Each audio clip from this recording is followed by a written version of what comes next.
വിത്ത് രാജി എന്ന എൻ്റെ യൂട്യൂബ് ചാനലിലേക്ക് എല്ലാ പ്രിയപ്പെട്ടവർക്കും സ്വാഗതം.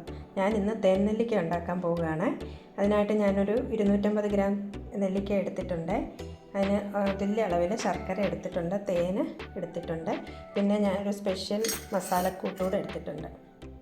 ഞാൻ നെല്ലിക്ക ആവി കയറ്റി സോഫ്റ്റാക്കി വെച്ചിരിക്കുകയാണ്. വെള്ളമൊക്കെ തുടച്ച് കളഞ്ഞ് വെച്ചിരിക്കുകയാണ്. ഇനി ഇതുപോലൊരു ഫോർക്ക് ഉപയോഗിച്ച് ഈ നെല്ലിക്കയിലെല്ലാം ഹോൾസ് ഇടണം. ഫോർക്കാകുമ്പം ഇതുപോലെ തന്നെ 4 ഹോൾസ് വരും. അപ്പം ആവി കയറ്റുമ്പോൾ ഇതൊന്ന് സോഫ്റ്റ് ആവും, ഹോൾസ് ഇടാൻ എളുപ്പമാണ്. അപ്പം അങ്ങനെ ആകുമ്പോഴേ ശർക്കരയും തേനും എല്ലാം ഇതിലേക്ക് കയറി നെല്ലിക്കായ്ക്ക് ടേസ്റ്റ് കൂടും. നമുക്ക് ശർക്കരപ്പാനി തയ്യാറാക്കാം. അപ്പം പാത്രം വെച്ചിട്ടുണ്ട്, ശർക്കര ഉരുക്കിയെടുക്കണം, എന്നിട്ടത് അരിച്ചെടുക്കണം. ശർക്കരപ്പാനി റെഡിയായി. ഇതിനി ചൂടാറുമ്പോൾ നമുക്ക് അരിച്ചെടുക്കാം. ഞാൻ നെല്ലിക്ക ഇട്ട് കൊടുത്തു. ഇനി ഇത് ഇടയ്ക്കിടയ്ക്ക് ഇളക്കിക്കൊണ്ടേ ഇരിക്കണം, എന്നിട്ട് നമുക്ക് അടച്ച് വേവിക്കാം. നെല്ലിക്ക ഇനി നമുക്ക് അടച്ച് വേവിക്കാം. ശർക്കര കിടന്ന് നല്ലോണം വേവണം. നെല്ലിക്ക ഇനി നന്നായിട്ട് ഇളക്കണം. ഇളക്കി കളറൊക്കെ മാറി തുടങ്ങി. ഇനി ഒന്നുകൂടെ അടച്ച് വേവിക്കാം. നെല്ലിക്ക കളർ മാറി തുടങ്ങി. ഇനി അത് നല്ല ബ്രൗൺ കളർ ആവണം.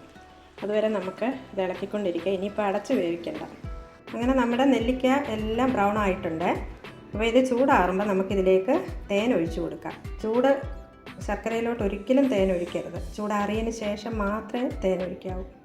ഈ ശർക്കരയും നെല്ലിക്കയും ഒക്കെ നന്നായിട്ട് തണുത്തു. ഞാൻ ഇതിലേക്ക് തേൻ ഒഴിച്ച് കൊടുക്കുകയാണ്.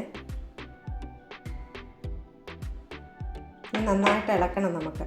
പിന്നെ നമ്മുടെ തേൻ നെല്ലിക്ക റെഡിയായി.